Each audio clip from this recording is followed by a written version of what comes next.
What if I told you that by the end of this year, you'll have spent over 2,500 hours just staring at your phone?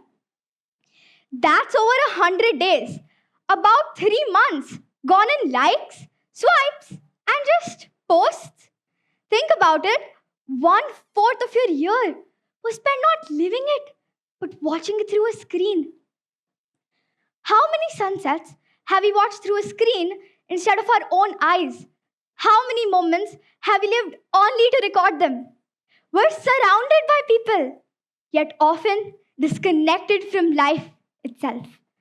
So ask yourself, are we truly living or just scrolling through our lives?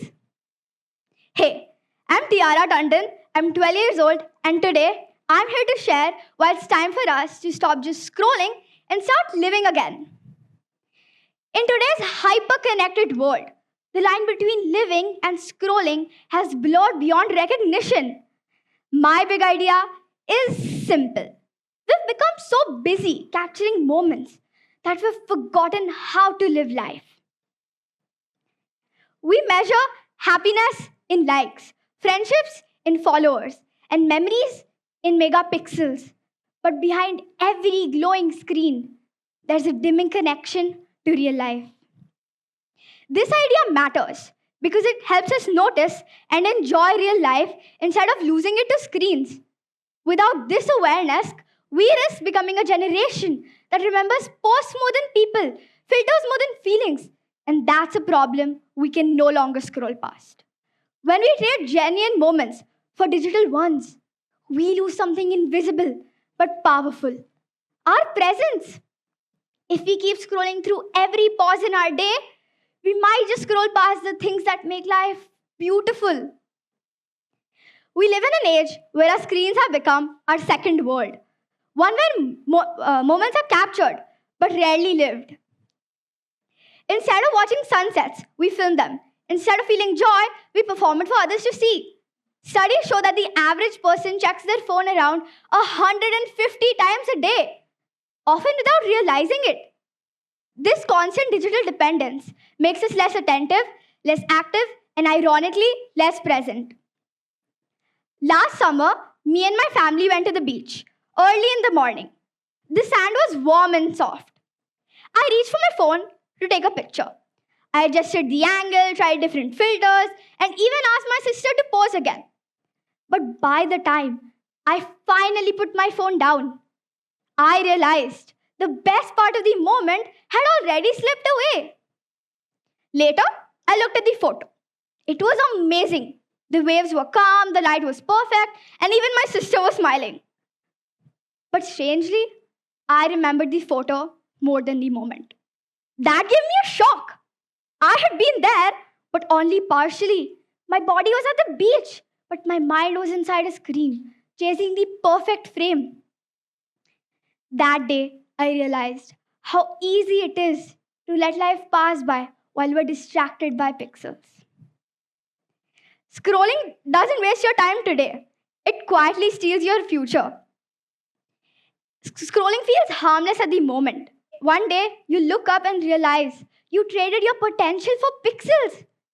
The future belongs to people who pay attention, and every time you scroll mindlessly, you're giving your attention away. And science agrees. According to a Harvard study, people who keep switching between real life and their phones remember up to 40% less of what actually happened. But why? It's because our brain tells itself, I don't need to remember this. The phone will. So years later, you might actually end up recalling the filter you used, but not the laughter you shared. And here's something fascinating. The blue light from your screen tricks your brain into thinking it's daytime even at night. It blocks melatonin, the hormone that helps you sleep. So even when our eyes are tired, our brain thinks the morning has just begun. We've become so busy watching people far away that we've stopped listening to people in front of us.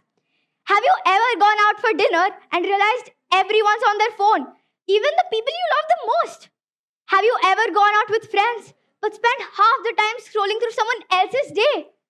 We've forgotten the beauty of waiting, the peace of silence, the joy of doing nothing for a moment. But it's in those quiet pauses when we're fully present. That's when the best ideas come, the best laughter happens, and the best memories form. Look at this graph.